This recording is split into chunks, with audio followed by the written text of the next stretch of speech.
Olá, boa noite. Hoje, passadas 2 ou pouco mais semanas do julgamento do Mensalão, nós vamos falar bastante sobre a serenidade, com serenidade, desse julgamento, das condições do Supremo Tribunal Federal e das coisas que cercaram esse julgamento. Para tanto, a gente trouxe 2 craques no assunto, Dr. Dirceu Crisóstomo e professor Rubens Bessac. Fique conosco. Programa Diálogo com Edmo Bernardes. Um oferecimento. Unimed. Se você comparar, vai escolher Unimed. Shopping Santa Úrsula. Tudo para conquistar você. Luminus Cabelo e Estética. Cabelo e estética para homens e mulheres. E Pinguim Grill. Todos os cortes de carne do Barbacoa no Pinguim do Santa Úrsula. Dr. Dirceu, obrigado por ter aceito nosso convite. Está aqui para a gente debater um pouco sobre as questões e a legislação política desse Brasil. Eu que agradeço o convite de estar aqui debatendo hoje com vocês. Dr. Rubens, eu sei que seu tempo São Paulo-Ribeirão é mais ponte aérea do que qualquer coisa terrestre, mas obrigado por estar dispondo aqui e poder esclarecer nossos telespectadores nos seus conhecimentos, os assuntos que a gente vai tratar aqui. Eu que te agradeço, Edmo, estar aqui debatendo com os seus telespectadores. É um prazer. Eu tinha e tenho o objetivo da gente abordar as questões políticas do Brasil, especialmente no que tange a legislação. E eu acho que eu só posso começar esse programa... Kiko, eu posso mostrar para você ou na câmera de cá? Eu trouxe um jornal A Cidade aqui, eu vou até procurar aqui, página A6. Réus do Mensalão terão direito a um novo julgamento. Eu estou começando por isso, porque eu acho que nada melhor do que a gente começar com um exemplo e partir para os meandros da situação, especialmente agora que a gente já tem mais 2, quase 3 partidos políticos no Brasil, né? Então a gente vai chegar lá. Então tá aqui, ó, o ministro Celso de Mello dá 9 chances aos réus, todo mundo acompanhou isso na televisão, todo mundo está sabendo. A gente não quis, muito obrigado, a gente não quis abordar isso muito próximo, no calor do julgamento, né? E agora é uma oportunidade serena da gente poder abordar essa questão. Dr. Dirceu, 6-5 mostra que não foi nada errado no resultado final do negócio, né? Eu confesso a você e começo colocando a minha posição muito claramente que se eu estivesse sentado naquela cadeira, teria votado da mesma forma. Acredito muito sinceramente que o voto foi tecnicamente muito bem feito. Se o recurso está previsto no regimento, acho que a chance tinha que ser dada. O difícil é mostrar isso para a população. Nesses 15 dias, ouvi de várias pessoas. Então, vou pegar 2 exemplos aqui, né? Quando você apanha uma coluna do Rui Castro na Folha de São Paulo, e ele dizendo que, embora não entenda nada de direito, mas vê com um grande grau de indignação como é que um ministro que não participou de nenhuma fase do julgamento vota por um novo julgamento, ele não consegue entender essa dinâmica.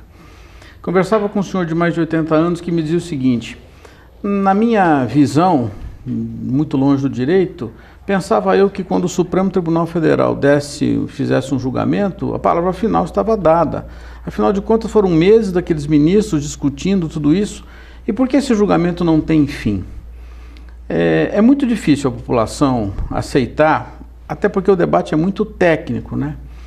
E vou aproveitar para colocar aqui uma campanha que faço muito pessoalmente e dentro dos meus limites muito reduzidos. Nós deveríamos começar uma campanha no Brasil para que rediscutíssemos a forma de indicação dos ministros do Supremo Tribunal Federal. Eu acho que o erro de tudo isso que está acontecendo está nessa essência. E valeria a pena, se nós tivermos espaço hoje, discutirmos algumas coisas envolvendo esse assunto.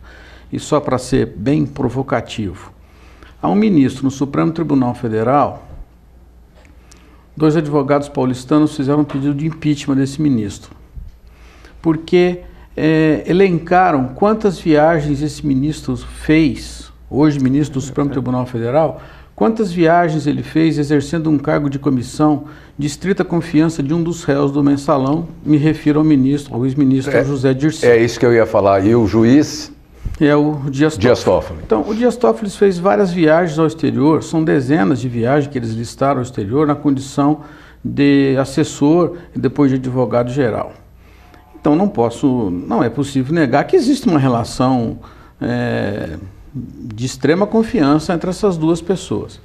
Esse mesmo ministro, talvez o tempo, só o tempo dirá, talvez ele vai ficar conhecido como aquele ministro que não conseguiu passar para ser juiz substituto aqui no estado de São Paulo, mas acabou sendo ministro da Suprema Corte do Brasil. E algumas pessoas não conseguem entender como é que alguém que foi reprovado mais de uma vez no concurso público para ser juiz em São Paulo possa ser ministro do Supremo Tribunal Federal.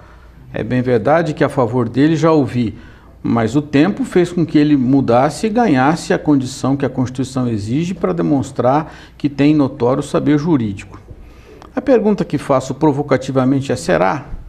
Que grande obra aconteceu na vida desse ministro do momento em que ele foi reprovado nos concursos até a indicação dele? Mas eu posso fazer uma pergunta, professor Rubens? Claro. Pode-se dizer a mesma coisa que o doutor Dirceu está falando em relação ao ministro Barroso?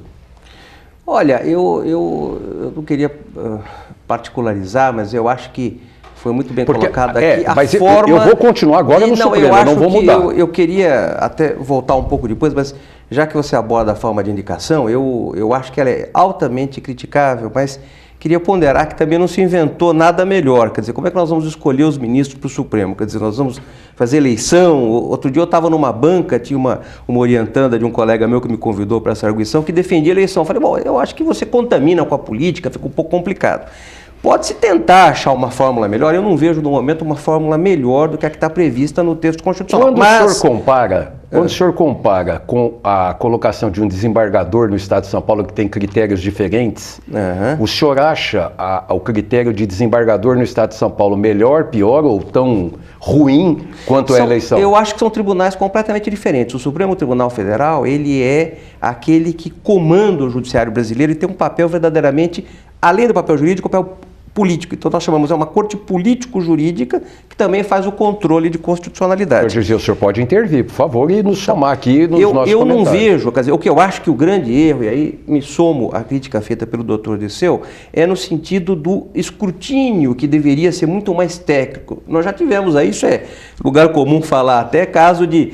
Eu me lembro quando teve a indicação da ministra Ellen Grace, que foi na sabatina do Senado, elogiaram, que é uma mulher muito elegante, as roupas, o cabelo, a postura, e ninguém preocupado com o alto grau de conhecimento técnico que ela de fato tem. Então isso chega a ser uma piada, quer dizer, esses escrutínios, essa sabatina, com todas as aspas possíveis, fica no meio termo. Mas se você me permite, eu queria voltar um pouquinho. Eu acho que, na linha do que foi dito anteriormente, o grande problema do que foi julgado agora, e tenho muito apreço, muito respeito por essa área tão relevante que é o direito processual, mas nós nos perdemos numa technicality que na verdade gerou, na minha maneira de ver, e vai aumentar isso, uma quebra de confiança tremenda numa instituição tão importante que é o Supremo Tribunal Federal.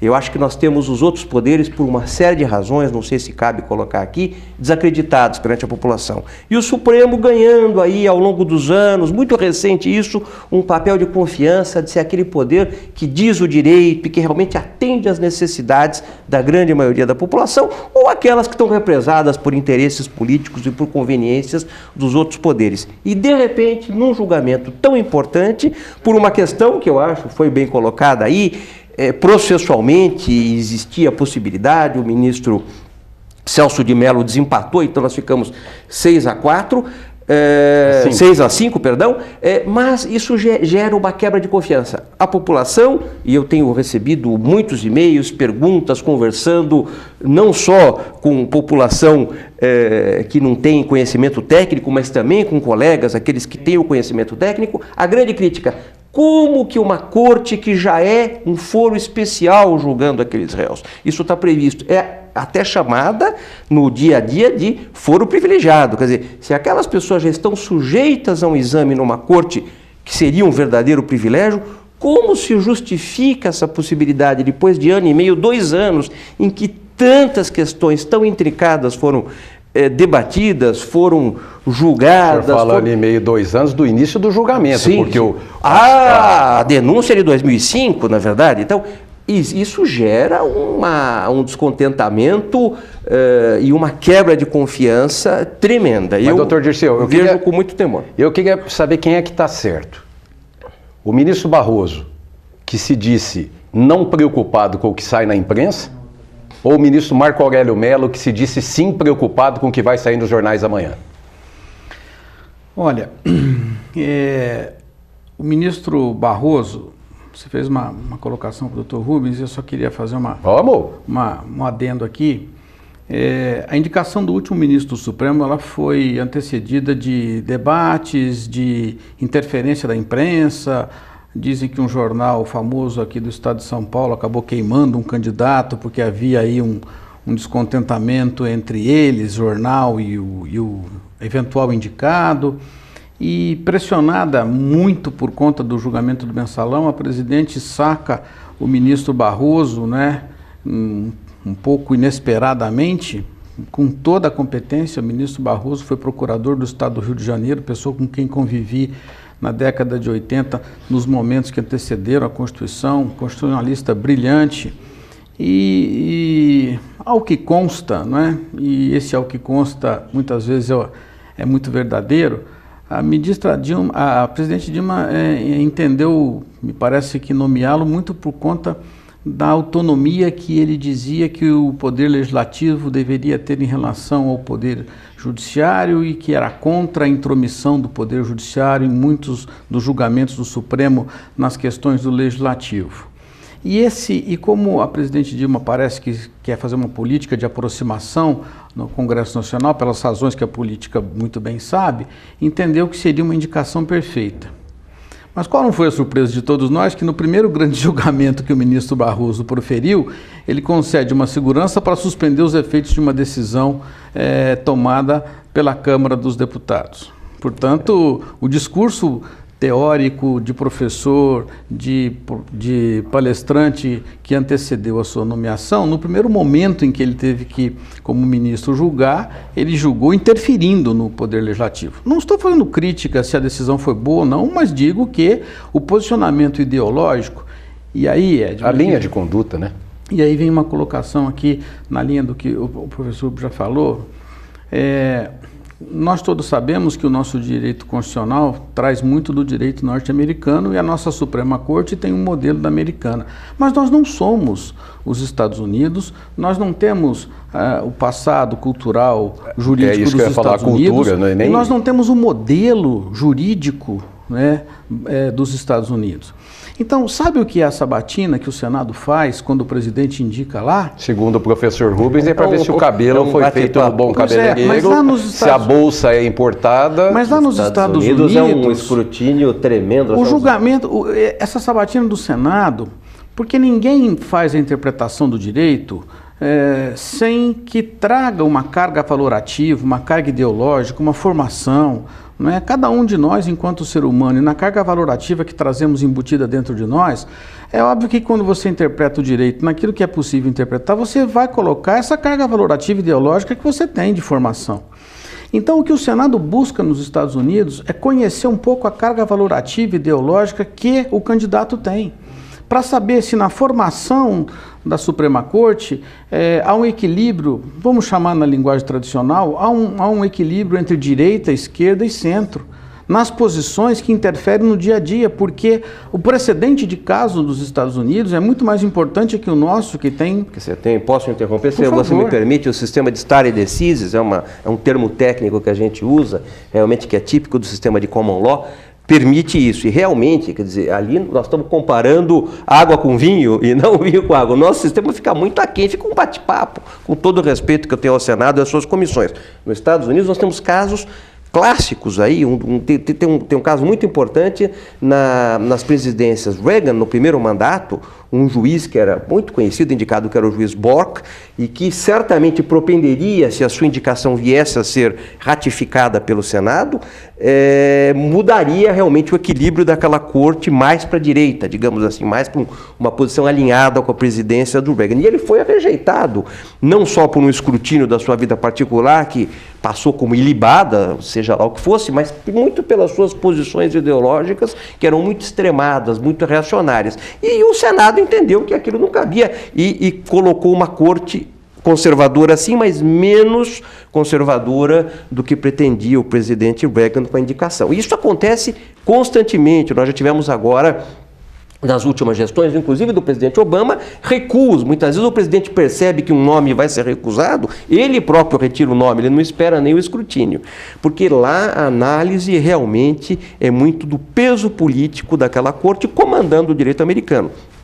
E nós vamos observar, nós temos várias Supreme Courts, quer dizer, nos Estados Unidos, elas mudam e dão decisões. Nós tivemos lá, por exemplo, escravidão. A escravidão foi julgada em vários momentos como algo legítimo, depois como algo ilegítimo, depois como algo ilegal, depois ela volta. E isso é a mesma coisa com aborto, uma série de temas, se nós analisarmos em praticamente quase 200 anos de existência da Corte Suprema Americana, o mesmo assunto recebe interpretações completamente diferenciadas. Então você vê uma formação do Supremo nos Estados Unidos que é uma conjugação da participação do Poder Executivo na indicação de uma sabatina real, efetiva do Poder Legislativo na formação da Suprema Corte Americana. Não é o que acontece aqui no Brasil.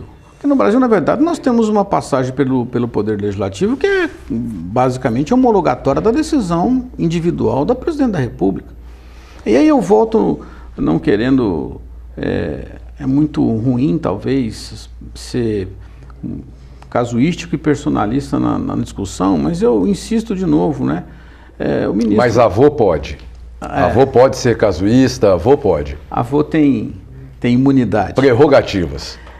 O ministro Dias Toffoli foi advogado-geral da União, e só foi advogado-geral da União, na minha modesta opinião, e posso estar equivocado, e por isso posso ser penitenciado amanhã, mas acho que só foi advogado-geral da União pelas ligações que tinha da advocacia que fazia para o partido político que comandava o Brasil naquele momento. E esse foi o grande mérito que o levou à Suprema Corte. Será que isso é suficiente para ser ministro da Suprema Corte? Então, quando você fez referência comparativa aí ao que acontece no Tribunal de Justiça de São Paulo, por exemplo, embora você também tenha a passagem pelo Poder Executivo, né, uma lista tríplice que vai ao Poder Executivo, eu cada vez mais me convenço de que nós tínhamos que ser radicais e a nomeação do Poder Judiciário deveria ficar com ele. Eu concordo completamente para contigo. Para a garantia daquilo que está previsto na Constituição de que os poderes são independentes. Então, para que não haja nenhum tipo de ingerência no Poder Judiciário, não é só sobre essa causa política que estamos focando aqui do Mensalão, mas até nas questões técnicas, em que um ministro está fazendo, se sente à vontade de ir até o Supremo Tribunal Federal mostrar para os ministros o que representa um julgamento em termos econômicos. Não estou dizendo que o Supremo não deva atentar para a consequência econômica do julgamento dele. Mas se pregamos aqui que o direito deva ser cumprido e efetivado, o judiciário tem que ter autonomia efetivamente. Eu vou chamar o nosso primeiro intervalo. Voltamos daqui a pouquinho, nós continuamos exatamente por aí. Eu quero fazer uma pergunta agora para o professor Rubens. Nós vamos para esse nosso primeiro intervalo, daqui a pouquinho a gente está de volta. Até já.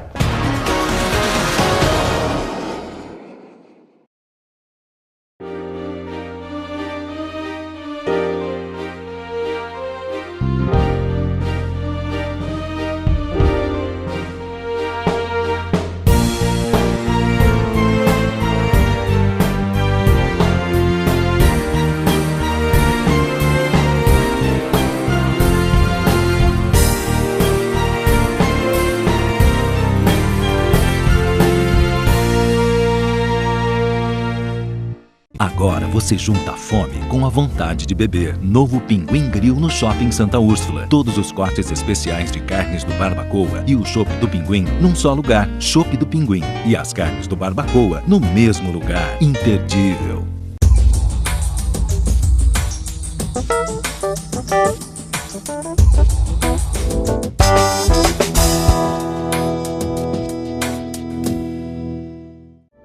Uma das maiores redes de spa do Brasil, o Buda Spa, localizado no Shopping Santa Úrsula, possui uma área de 180 metros quadrados, com 8 salas no total, sendo 2 de ofurô.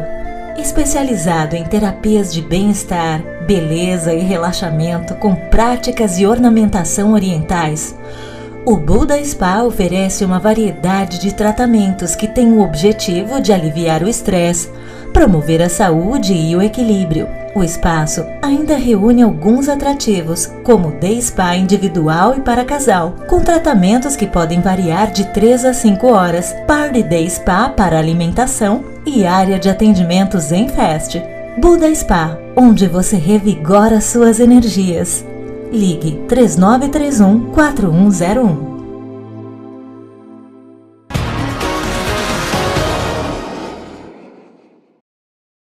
Estamos de volta com o segundo bloco do nosso programa. Olha, gente, isso aqui é uma aula, mas eu só vou interromper essa aula porque eu quero falar para vocês da Unimed, que é o maior plano de assistência médica do Brasil, é o maior plano de assistência médica também em Ribeirão Preto, e é o convênio médico que tem os melhores profissionais da área de saúde para você, que precisa ter aí com a sua família uma boa cobertura médica, né? São mais de 850 médicos de todas as especialidades, os melhores médicos de Ribeirão Preto, laboratórios, clínicas, hospitais. Então, é o maior número de hospitais que você pode utilizar através do convênio da Unimed. E ainda por cima, um novo hospital padrão internacional de qualidade sendo construído ali na Zona Sul de Ribeirão Preto. Deve ficar pronto no final do ano que vem.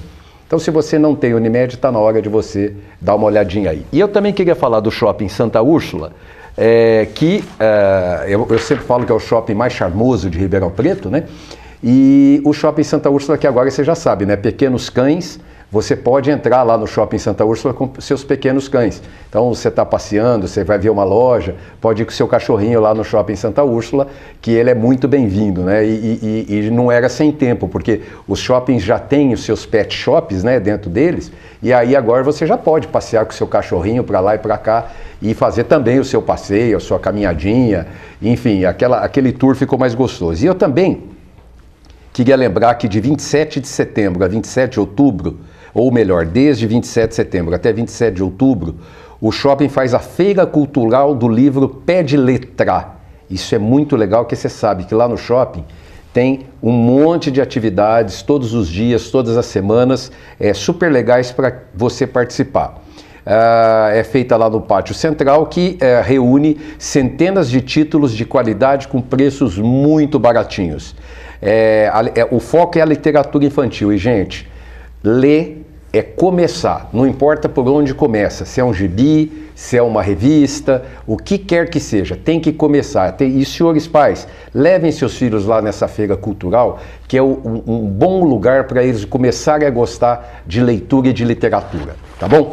Professor Rubens, nós fomos para o intervalo e eu falei que eu queria voltar uma pergunta para o senhor em cima daquilo que vocês mesmos estão dizendo. Eu acho que ninguém tem dúvida que o Supremo deveria estar na mão da Justiça. Isso. Notoriamente penso, nós falamos do ministro Dias Toffoli, nós falamos do ministro Barroso, e vamos falar de quem quer que seja, quem devia estar lá são juristas, jurisconsultos notórios, porque o Supremo, ele está para julgar questões constitucionais, não é isso? Na verdade, o Supremo evoluiu, nós podemos dizer assim, para um formato de uma verdadeira corte política jurídica. Ela sempre foi definida como tal, mas não tinha na sua maneira de julgar isto tão explicitado, isso vai se explicitando Constituição a Constituição, e da nova, que já não é tão nova assim, tem 25 para 26 anos, Constituição de 88, isso está claríssimo, esse papel. O que eu acho que realmente é algo que chama atenção nestes mais de 100 anos de existência do nosso Supremo é a falta de um escrutínio exato para ver o conhecimento jurídico ilibado, conhecimento notório. Isso realmente é algo que chama atenção. Mas na medida que ele tem caráter político... Não, mas mas é político-jurídico. Político porque ele, na verdade, ao exercer o controle de constitucionalidade, ele está não só fazendo uma análise técnico-jurídica, mas sim do comando político que está expresso no texto constitucional. Se nós verificarmos na história do Supremo, em mais de 100 anos, na verdade, nós contamos nos dedos o número de vezes que o Supremo recusou ministros. Foram só nas presidências Floriano Peixoto e Prudente de Moraes. Quer dizer, veja, isso é na República Velha, no começo da República Velha. E nós temos aquele caso clássico de um médico até que foi indicado pelo Prudente de Moraes para a Corte Suprema e que chegou até o seu escrutínio. Naquela época era diferente, ele era indicado, tomava posse e a sabatina, o escrutínio pelo Senado era feito depois. Então ele chegou a ficar 9, 10 meses no Supremo e depois foi recusado, porque realmente um médico voltou a ser médico, não tinha a mínima condição de estar lá, né? Agora, o que eu acho é que falta realmente um exame da carreira, do conhecimento, porque não basta ser um técnico jurídico, nós temos excelentes técnicos jurídicos, advogados, promotores, procuradores, juízes, mas a bagagem que alguém ganhou na sua vida, e isto vem com uma certa maturidade, então os nomes, até veja, muitas vezes o indivíduo, será que a pessoa tão jovem assim, aquilatou tanto na vida que justifica que está lá? Está lá, e, enfim, mas é meio realmente, em algumas situações a gente fica um pouco preocupado com os critérios. Isso, mas eu vejo alguns critérios em relação ao Supremo, doutor Dirceu. Aqui não me cabe, porque, repito, não conheço profundamente a legislação interna, aquela... Como é que chama, né? Legislação interna? O regimento? O regimento interno. Mas no mesmo julgamento do mensalão, em que os colegas acordam que quem votou contra a penalização, quem votou contra a condenação não votaria a penalização, que foi o que aconteceu nos primórdios do julgamento, aí muda toda a roupagem. Nós falamos aqui do ministro Dias Toffoli, quer dizer, não há ética, porque o claro diante da população, da imprensa, de quem quer que seja, é que eles deveriam se considerar impedidos de votar qualquer coisa, de colegas anteriores votaram. Eles não votaram, né? Então, eu não quero nem falar ética nesse momento.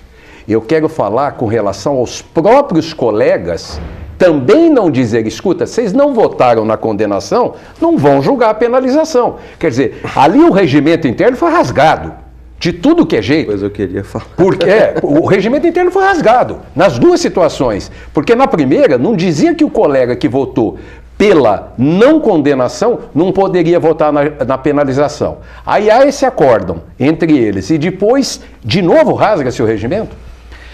O que se percebe cada vez mais é que o Supremo está diante de situações em que ele mesmo não sabe como resolver. Pois é. Então nós temos esse grave problema. Nós não temos um histórico de ações penais julgadas no Supremo Tribunal Federal. Segundo grave problema. E terceiro, essa mudança na composição do Supremo tem gerado, e aí saindo da questão do mensalão, tem gerado essa insegurança que a população não sente porque não tem esse conhecimento ainda, mas vai sentir os reflexos disso em várias causas. O que nós temos de mudança de orientação, você me diria, bom, mas se muda o ministro do Supremo, é evidente que uma consequência lógica que deverá ocorrer é a mudança de uma certa orientação. E eu estou de acordo com isso, até porque a evolução do direito exige isto, não é? Nós mudamos entendimentos sobre fatos. A vida evolui. Exatamente, o direito tem que evoluir. A ciência evolui. O direito para atender a sociedade deve evoluir junto com ela. Mas nós estamos encontrando mudanças muito rápidas e, de repente, os ministros do Supremo, de uma forma geral, entenderam que eles podem fazer coisas que, né, não estão escritas na legislação. Então o ministro acha que, por exemplo, eu posso conceder aqui uma liminar que não tem previsão legal, mas numa outra situação é possível fazer, então vou fazer aqui também. E a classe dos advogados, a classe dos professores dos de direito juízes é surpreendida com isso. A população não é surpreendida porque não acompanha o dia a dia disto, mas haverá lá na ponta um resultado reflexo dessas mudanças que o cidadão comum vai ter que suportar. Então, esta mudança que está acontecendo, com a velocidade que está acontecendo, por conta, e parece até que não há uma conversa prévia entre eles. Nós temos ministros, eu não sou, já fui no passado, advoguei durante algum tempo no Supremo, quase que toda semana. Então você conhece melhor os bastidores, hoje já não faço mais isso. mas é notório que há ministros que não conversam com outros. 11 ministros juntos decidindo o destino das pessoas.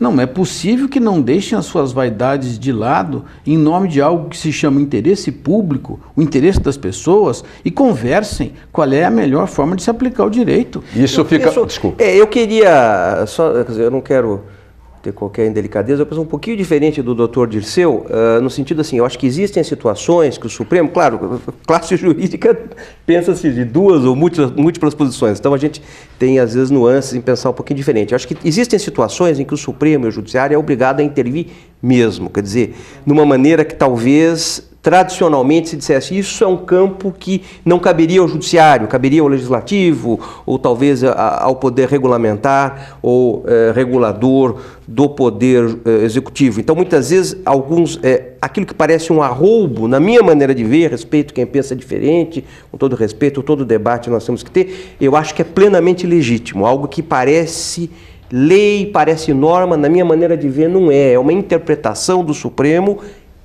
colmatando, preenchendo espaços que o legislador não quis, ou não pôde, ou não foi de sua conveniência preencher. Isso é muito comum e eu vejo isso como legítimo. Acho que isso está previsto na Constituição, na minha maneira de ver, esta ação é legítima. O que eu acho, e o doutor Dirceu colocou muito bem, é que o Supremo, ele próprio decide o que ele pode fazer, e o campo fica sem um regramento, a não ser o do campo ético-moral.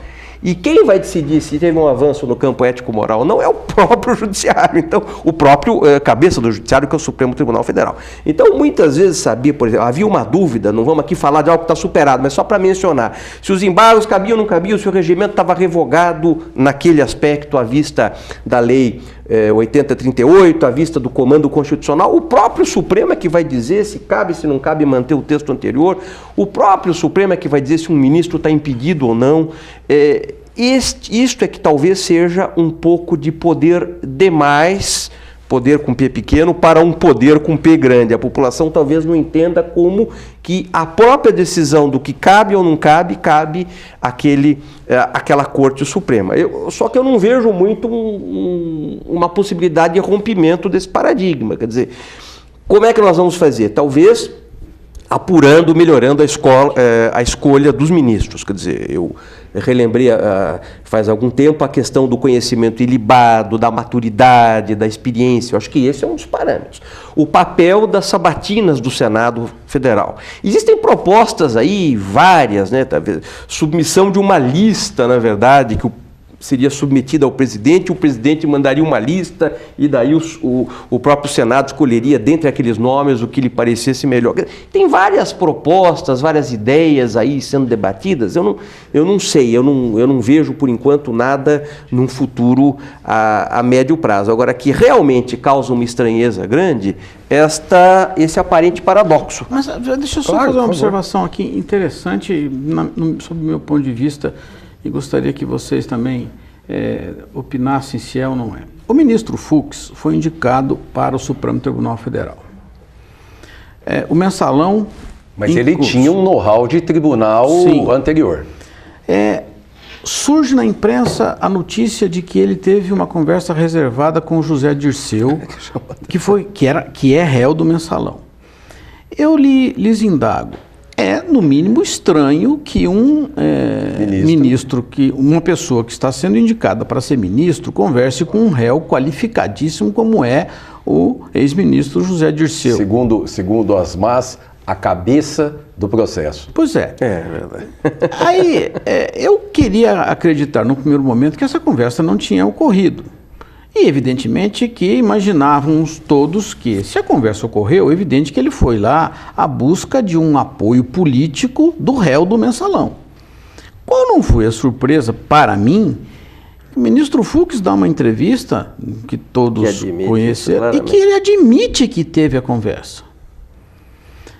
Admite que teve a conversa, mas não admite que tenha falado sobre o mensalão. O José Dirceu, entrevistado depois, disse que a conversa aconteceu e que ele, José Dirceu, não teria feito nenhuma referência ao mensalão e que o ministro Fux tomou a dianteira para falar sobre o mensalão.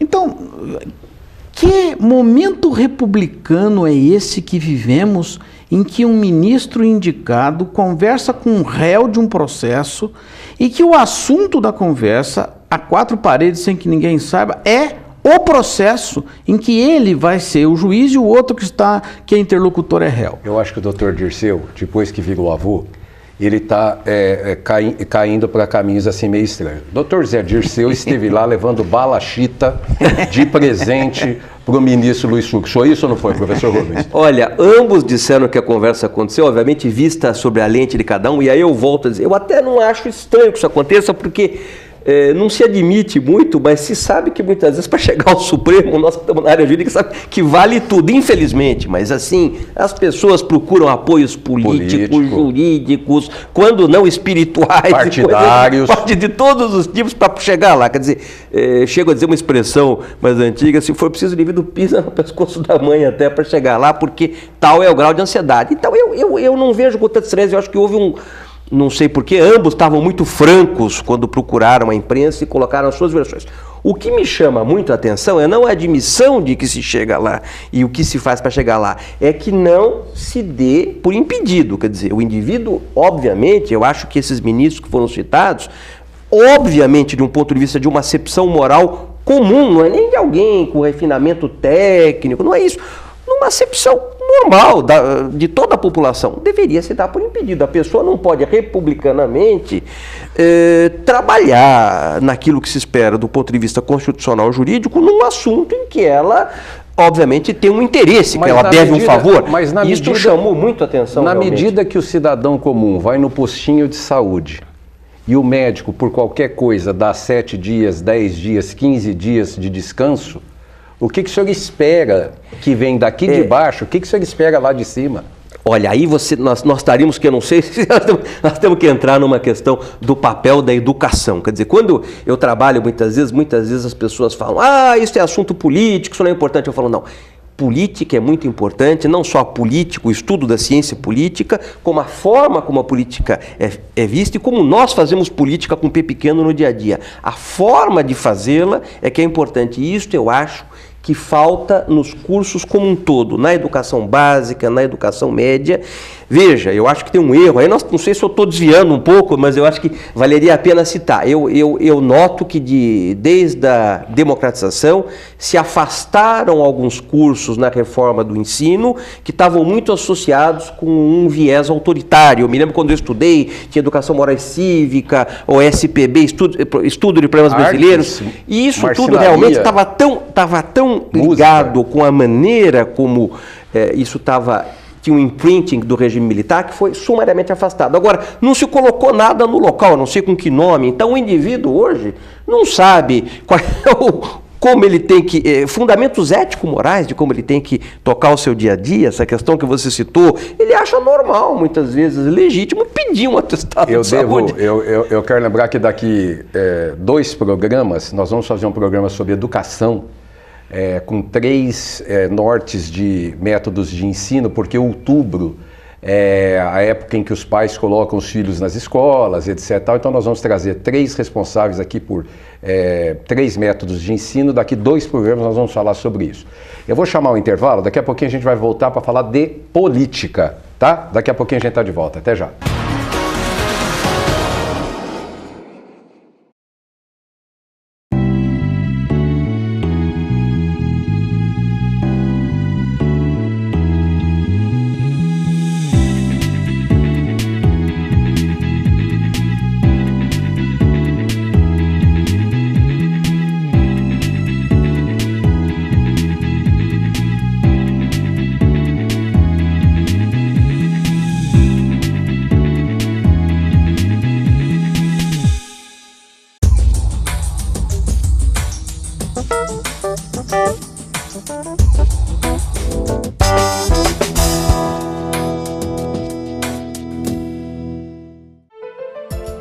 A Macrolux Decor traz uma nova e versátil opção para você montar sua casa ou escritório de acordo com seu espaço, necessidade e estilo. Conheça a linha EvoluKit, com móveis modulares, práticos e modernos. A Macrolux Decor também conta com completa linha de iluminação, poltronas e cadeiras para compor ambientes charmosos e aconchegantes. Venha conferir as novidades. Avenida Maurílio Biagi 410. Fone 3916-4121. Macrolux Decor, seu espaço diferente.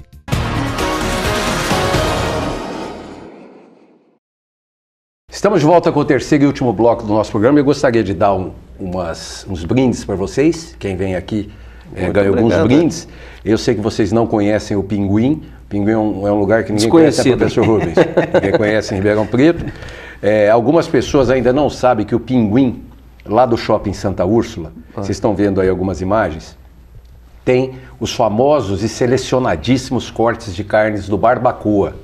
Você vai jantar lá no Pinguim Grill do Shopping Santa Úrsula e pede aquelas costeletas de cordeiro, aquele salmão, aquelas bife de tira, aquelas carnes selecionadíssimas do Barbacoa que tem só lá coisa dentro, ruim, né? Só coisa ruim, dentro do Pinguim Grill. Então vocês são nossos convidados para jantar lá no Pinguim, acompanhados com as esposas, lá no Pinguim Grill do Shopping Santa Úrsula.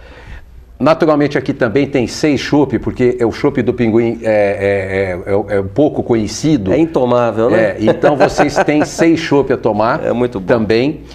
Depois vocês vão comer um doce, um Nice Sunday no Ice by Nice, lá em cima no Shopping Santa Úrsula, que é uma delícia, com 2 sabores, uma série de coisas. E depois vocês vão tomar um café no Doc Café, com uma fatia de bolo, que é uma delícia ali no piso térreo do Shopping Santa Úrsula, ali no Doc Café. Então, eu quero, doutor Dirceu, para o senhor. Muito obrigado. Aqui, ó. Muito obrigado, uma lembrancinha e um pouco de doce depois desse nosso amargo comentário aqui. E eu queria falar sobre o Buda Spa. Me desculpe, mas o telespectador está vendo que pelo meu perfil não poderia ter ganho um brinde melhor, né? Eu queria falar do Buda Spa também. O Buda Spa do Shopping Santa Úrsula, você sabe, aquele lugar agradabilíssimo, gostoso, relaxante. É um spa com 8 salas, tem 2 de ofurô. Você tem tratamentos especialíssimos como o Day Spa, você passa um dia lá com alimentação, com tudo. Você tem toda a parte de atendimento zen no local, você pode aliviar seu estresse, o equilíbrio seu pessoal. Você tem programas de noivos, programas de casais, com todo esse tipo de tratamento que o Buda Spa oferece no Shopping Santa Úrsula. Então, se você conhece e frequenta, eu conheço muitas pessoas, eu inclusive frequento o Buda Spa, e se você não conhece, vá lá conhecer, porque vale a pena diante dessa vida muito doida, muito maluca que a gente leva por aí. Doutor Dirceu, eu vou pingar a bola para o senhor pelo que a gente conversou aqui atrás das câmeras. Um cientista político da Universidade Federal do Rio de Janeiro, eu li uma entrevista dele, onde ele salientou a conduta da lei e da política, né? A oportunidade que gera na mão do Supremo, porque quando você vê 6-5, eu vou voltar a esse tema, é porque é uma matéria que não tem entendimento. Para ter uma votação 6-5, e talvez fosse 14-13, talvez fosse 51-50, dependendo do número de juízes e quem fossem os juízes, né? Provavelmente é uma matéria que não tem um entendimento perfeito. Então, se tivesse um entendimento perfeito, ela seria 11-0. Se fosse meio perfeito, seria 8-3 e alguma coisa por aí. E de certa forma, a população que está carente, às vezes eu costumo dizer, está precisando de muito Zorro, Batman, justiceiros, né? Porque é tanto mando e desmando e a população clama por justiceiros, né? E esse cientista político disse que esse viés não foi analisado pelo Supremo diante do não entendimento perfeito dessa lei. Como é que o senhor vê essa colocação? E eu sei que o senhor quer fazer uma outra colocação logo em seguida. Essa decisão, alguns comentam isso, né? Se 5 julgaram de um jeito, o 6º podia ter julgado também daquele outro jeito e ter negado, né? Mas até nisso, nós temos uma tradição humanista no direito, nós temos uma tradição de benefício do réu. Se há dúvida, então, se o recurso era cabível ou não, melhor para os réus e para que a justiça seja feita, não interessa que réu seja, que processo seja, então é melhor realmente que tenha um novo julgamento em benefício do réu, se essa dúvida paira. Porque é mais ou menos essa a nossa tradição jurídica. O difícil, e no dia de hoje o ministro Celso Mello faz uma colocação pública de que ele foi muito pressionado, né? A mídia hoje está dizendo isso. Pelo ministro Marco Aurélio Mello, quando acabou de votar, disse: eu não queria estar no seu lugar. Pois e concordo com o ministro Marco Mello que na verdade, o fundamento do poder do Supremo Tribunal está no povo. Acho que o ministro Barroso se expressou de uma forma um pouco... O novato. O novato, não é? Ele não deve dar ouvido ao povo para formar a convicção dele, porque ela deve ser formada considerando os aspectos jurídicos, mas o poder do voto que ele dá lá está, sim, fundamentado... Foi infeliz naquela colocação. Sob julgamento do povo, inclusive. Porque na Constituição está dito que o poder do Estado se fundamenta na vontade popular e, portanto, o poder do Supremo não está excepcionado. O Estado enquanto democrático, né?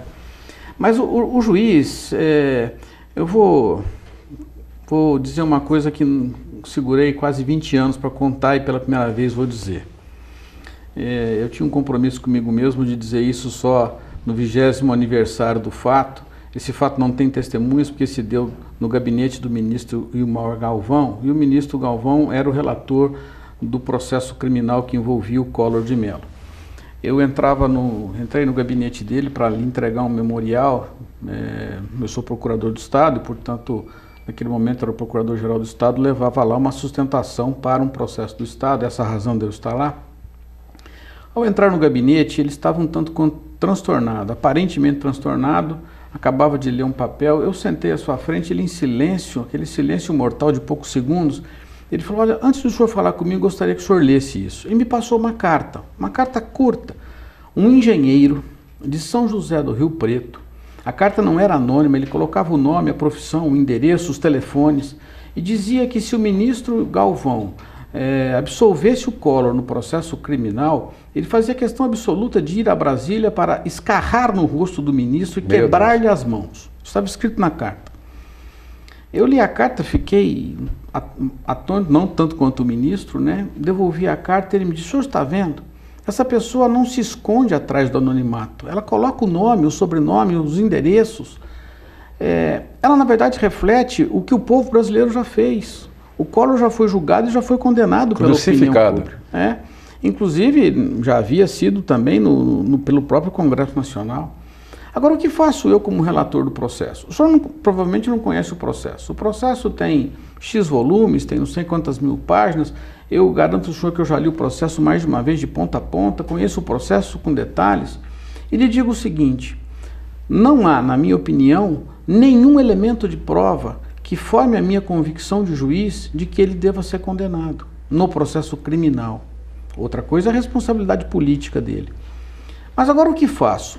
Proponho no meu voto, no meu relatório, a absolvição do Collor e jogo a instituição do Supremo contra a opinião pública, mas levo para minha casa o peso da consciência de um julgamento mal conduzido, porque me verguei a opinião pública? Ou então, julgo com a minha consciência de juiz e proponho a justiça que entendo que deva ser feita no caso, porque não há prova do crime praticado, e aí exponho o Supremo a uma crucificação pública, porque ninguém vai entender isso? O senhor imagina como eu estou me sentindo nesse exato momento? Eu confesso que olhei bem para o ministro e ficamos olhando um para o outro em poucos segundos, em silêncio, e o meu silêncio acho que foi altamente significativo. Ele dobrou a carta e disse: afinal de contas, o senhor não tem nada a ver com os meus problemas. Isso é uma coisa para que eu e meu travesseiro possamos resolver. Fechou a carta e não preciso dizer o resultado do julgamento, porque ele é conhecido de todo mundo. Então, esses debates que nós fazemos, acho que eles são muito importantes até, e volto a dizer, eu realmente estou numa campanha que não vai, por óbvio, a não ser quando tem uma oportunidade maravilhosa como essa que você está me dando de poder expressar a minha opinião, mas eu acho que todos nós devíamos refletir, fazermos uma campanha para uma reflexão pública muito profunda sobre essa nomeação dos ministros do Supremo Tribunal Federal, porque isso é fundamental. Mas estar sentado naquela cadeira na hora do julgamento, como disse logo quando você me deu a palavra pela primeira vez, se tivesse eu sentado na cadeira do ministro Celso Mello, teria julgado como ele julgou. É muito mais difícil estar sentado lá do que fazer um debate teórico ou numa sala de aula onde o direito pode ser colocado naquilo que é o ideal e não na solução dos problemas. Eu vi uma declaração do Zinho na Copa de 94, após a disputa de pênalti na final contra a Itália, que quando ele saiu do meio de campo para ir até a marca do pênalti, bater aquele pênalti, ele não sentiu as pernas. O momento derradeiro, decisivo, ele falou que não sentiu as pernas. Olha, eu queria até complementar que essas considerações me fazem aqui voltar. Eu estava aqui pensando, mas eu queria colocar minha opinião. Eu acho que nós vivemos num mundo complexo, o mundo contemporâneo é um mundo complexo. E os problemas submetidos ao Supremo, especialmente quando tem esta sede penal, quando são problemas que envolvem o crime hoje em dia, tem uma complexidade tão grande que obriga com que nós, na classe jurídica, isto foi muito explorado pelo Supremo e já foi dito por várias pessoas, obriga a rever parâmetros, obrigue a romper alguns paradigmas. Então eu concordo com o querido colega aqui, Dirceu, que nós estávamos falando na hora do intervalo e agora, quer dizer, de um ponto de vista muitas vezes tradicional, eu diria mesmo literal de uma interpretação, muitas vezes o juiz não tem aquela convicção do fato e numa maneira como o direito é aplicado, esse parâmetro está sendo rompido, mas até então muitas vezes ele fica naquela dúvida, ele deve condenar, não deve condenar, e na ânsia de não cometer, e na vontade de não cometer uma injustiça, ele coloca que está sendo pressionado pela opinião pública, e de fato ele está mesmo, o ministro,